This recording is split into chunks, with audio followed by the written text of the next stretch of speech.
ಕೋಲಾರದಲ್ಲಿ ಈ ಬಾರಿಯೂ ಸಹ ಸಚಿವ ಸ್ಥಾನ ನೀಡಿದ್ದಕ್ಕೆ ಕಾಂಗ್ರೆಸ್ನಲ್ಲಿ ಬೃಹತ್ ಒಂದು ಆಕ್ರೋಶ ಹೊರಬಂದಿರತಕ್ಕಂಥದ್ದು ನೀವು ಗಮನಿಸ್ತಾ ಇದ್ದೀರಾ. ಕೋಲಾರ ಜಿಲ್ಲೆ ಬಂಗಾರಪೇಟೆ ತಾಲೂಕಿನ ಏನು ಮೀಸಲು ಕ್ಷೇತ್ರ ಇದೆ, ಆ ಒಂದು ಮೀಸಲು ಕ್ಷೇತ್ರದ ಶಾಸಕ ಎಸ್.ಎನ್. ನಾರಾಯಣಸ್ವಾಮಿ ಅವರಿಗೆ ಸಚಿವ ಸ್ಥಾನ ಕೈತಪ್ಪಿರುವಂತಹ ಆಕ್ರೋಶ ಅವರ ಕಾರ್ಯಕರ್ತರಲ್ಲಿ ಕೇಳಿ ಬರ್ತಾ ಇರತಕ್ಕಂಥದ್ದನ್ನ ನಾವಿಲ್ಲಿ ಗಮನಿಸಬಹುದಾಗಿದೆ. ಮಾಜಿ ಜಿಲ್ಲಾಧ್ಯಕ್ಷ ಕಾಂಗ್ರೆಸ್ನ ಚಂದ್ರಾರೆಡ್ಡಿ ಅವರ ನೇತೃತ್ವದಲ್ಲಿ ಆಕ್ರೋಶವನ್ನ ಹೊರಗಡೆ ಆಗ್ತಾ ಇದ್ದಾರೆ. ಯಾಕಂದ್ರೆ ಕೊನೆಯ ಕ್ಷಣದಲ್ಲಿ ಎಸ್.ಎನ್. ನಾರಾಯಣಸ್ವಾಮಿ ಅವರ ಒಂದು ಸಚಿವ ಸ್ಥಾನ ಕೈ ತಪ್ಪುತ್ತೆ, ಹೀಗಾಗಿ ನಮ್ಮ ನಾಯಕರಿಗೆ ಸಚಿವ ಸ್ಥಾನ ಕೊಡಲೇಬೇಕೆನ್ನುವಂತಹ ಆಕ್ರೋಶ ಸಹ ಕೇಳಿ ಬರ್ತಾ ಇದೆ. ಅಷ್ಟೇ ಅಲ್ಲ, ಕೋಲಾರ ಮತ್ತೆ ಚಿಕ್ಕಬಳ್ಳಾಪುರ ಜಿಲ್ಲೆ ಏನಿದೆ ಅವಿಭಾಜಿತ ಜಿಲ್ಲೆ ಆಗಿರೋದ್ರಿಂದ ಇಲ್ಲಿ ಯಾರಿಗೂ ಕೂಡ ಸಚಿವ ಸ್ಥಾನ ಈ ಬಾರಿ ಸಚಿವ ಈಗೇನು ಹಾಲಿ ಸಿಎಂ ಡಿ.ಕೆ. ಶಿವಕುಮಾರ್ ಅವರ ಒಂದು ಸಂಪುಟದಲ್ಲಿ ಅವಕಾಶವನ್ನ ಕೊಟ್ಟಿಲ್ಲ. ಇದ್ರ ವಿರುದ್ಧವಾಗೂ ಸಹ ಆಕ್ರೋಶವನ್ನ ಈಗ ಕೇಳಿ ಬರ್ತಾ ಇರತಕ್ಕಂಥದ್ದು ನೀವು ಗಮನಿಸ್ತಾ ಇದ್ದೀರಾ.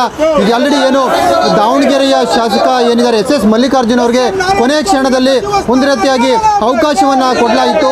ಅದೇ ರೀತಿಯಾಗಿ ಬಂಗಾರಪೇಟೆಯ ಶಾಸಕ ಎಸ್.ಎನ್. ನಾರಾಯಣಸ್ವಾಮಿ ಅವ್ರಿಗೂ ಕೂಡ ಅವಕಾಶವನ್ನ ಕೊಡಬೇಕು ಅನ್ನುವಂತಹ ಆಕ್ರೋಶ ಕೂಡ ಈಗ ಕೇಳಿ ಬರ್ತಾ ಇರತಕ್ಕಂಥದ್ದು.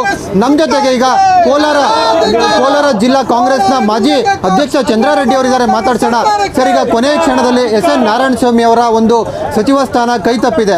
ಕೋಲಾರ ಮತ್ತು ಚಿಕ್ಕಬಳ್ಳಾಪುರ ಅವಿಭಾಜಿತ ಜಿಲ್ಲೆ, ಈ ಒಂದು ಜಿಲ್ಲೆಯಲ್ಲಿ ಯಾಕೆ ಸಚಿವ ಸ್ಥಾನ ಕೊಟ್ಟಿಲ್ಲ? ಕಳೆದ ಬಾರಿ ಸಿದ್ದರಾಮಯ್ಯನವರ ಸಂಪುಟದಲ್ಲೇ ಎಸ್.ಎನ್. ನಾರಾಯಣಸ್ವಾಮಿ ಅವರಿಗೆ ಅವಕಾಶ ಸಿಗುತ್ತೆ ಅಂತ ಮಾತು ಕೇಳಿ ಬಂದಿತ್ತು. ಕೊನೆಯ ಕ್ಷಣದಲ್ಲಿ ಈಗ ಕೈ ತಪ್ಪಿದೆ. ಇದು ತಮ್ಮ ಆಕ್ರೋಶ ಯಾವ ರೀತಿ ಇದೆ ಸರ್? 100% ನಮ್ಮದು ಆಕ್ರೋಶ ಇದೆ.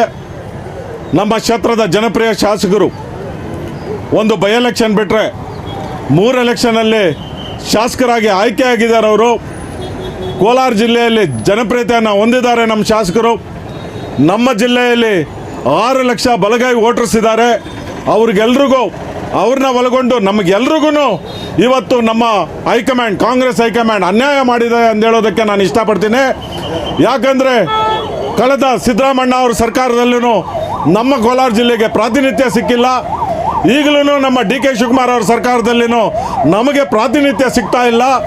ನಮ್ಮ ಜಿಲ್ಲೆಯ ಹಿರಿಯ ಶಾಸಕರು ಎಸ್.ಎನ್. ನಾರಾಯಣಸ್ವಾಮಿ ಅವರಿಗೆ ಎಲ್ಲ ಅಶ್ಯೂರೆನ್ಸ್ ಮಾಡಿದರು. ಡಿ.ಕೆ. ಶಿವಕುಮಾರ್ ಅವರು ಹೇಳಿದರು, ಸಿದ್ದರಾಮಣ್ಣ ಅವರು ಹೇಳಿದರು, ಮಲ್ಲಿಕಾರ್ಜುನ್ ಖರ್ಗೆ ಅವರು ಹೇಳಿದರು, ನಿಮ್ಮನ್ನು 2ನೇ ಟರ್ಮಲ್ಲಿ ಮುಖ್ಯಮಂತ್ರಿ ಮಾಡ್ತೀವಿ ಅಂದ್ಬಿಟ್ಟು. ಆದರೆ ಇವತ್ತು ನಮ್ಮ ಜಿಲ್ಲೆಗೆ ನಮ್ಮ ನಾರಾಯಣಸ್ವಾಮಿ ಅವ್ರನ್ನ ಒಳಗೊಂಡಂತೆ ಕೊತ್ತೂರು ಮಂಜಣ್ಣವ್ರು ಇರ್ಬೋದು, ನಂಜೇಗೌಡರು ಇರ್ಬೋದು, ರೂಪಾ ಶಶಿಧರ್ ಇರ್ಬೋದು, ಅನಿಲ್ ಕುಮಾರ್ ಇರ್ಬೋದು, ಇವ್ರಿಗೆಲ್ರಿಗೂ ನಮ್ಮ ಜಿಲ್ಲೆಯವರಿಗೆ ಭಾಳಷ್ಟು ಅನ್ಯಾಯ ಆಗಿರೋದು ಅಂತ ಹೇಳೋದಕ್ಕೆ ನಾನು ಇಷ್ಟಪಡ್ತೀನಿ. ಸರ್, ಬಲಗೈ ಸಮುದಾಯದಲ್ಲಿ ಸಿಗಲೇಬೇಕಾಗಿರುವಂತಹ ಒಂದು ಅವಕಾಶ ಇತ್ತು ಸರ್ ಎಸ್.ಎನ್. ನಾರಾಯಣಸ್ವಾಮಿ ಅವರಿಗೆ. ಕೊನೆಯ ಕ್ಷಣದಲ್ಲಿ ಕೈ ತಪ್ಪಿದೆ. ಈಗ ಮತ್ತೆ ಜಿಲ್ಲೆಯ ಇರ್ತಕ್ಕಂತಹ ಎಲ್ಲ ಶಾಸಕರಿಗೆ ಸಭೆ ಸೇರ್ತಾ ಇದ್ದಾರೆ. ಸಭೆಯಲ್ಲಿ ಮತ್ತೆ ನಿಮ್ಮ ಸ್ಥಳೀಯ ಮುಖಂಡರು ಏನು ನಿರ್ಧಾರ ತಗೊಂತಾರೋ ಅದಕ್ಕೆ ನಾನು ಬದ್ಧ ಅಂತೇಳಿ ಎಸ್.ಎನ್. ನಾರಾಯಣಸ್ವಾಮಿ ಅವರು ಕೂಡ ಹೇಳಿರ್ತಕ್ಕಂಥದ್ದು. ತಮ್ಮ ನಿರ್ಧಾರ ಏನು ಸರ್? ಏನು ಮಾಡಬೇಕು ಅನ್ಸುತ್ತೆ? ಇವತ್ತು ನಾವು ನಮ್ಮ ಶಾಸಕರಲ್ಲಿ ಮನವಿ ಮಾಡಿದ್ದೀವಿ.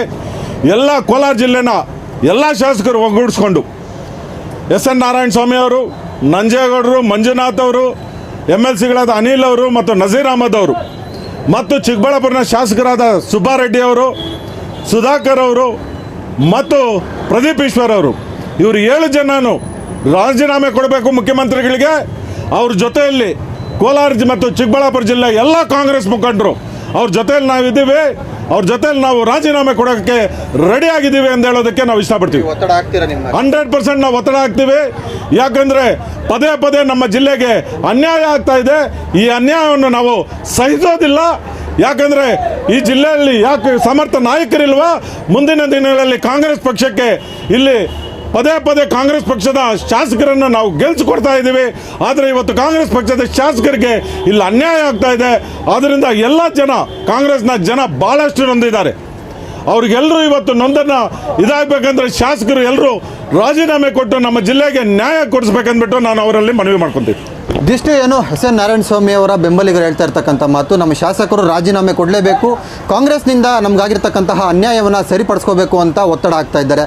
ಕೋಲಾರದಿಂದ ಕ್ಯಾಮ್ರಾ ಪರ್ಸನ್ ಶ್ರೀನಿವಾಸ್ ಜೊತೆ ದೀಪಕ್, ಏಷ್ಯಾನೆಟ್ ಸುವರ್ಣ ನ್ಯೂಸ್.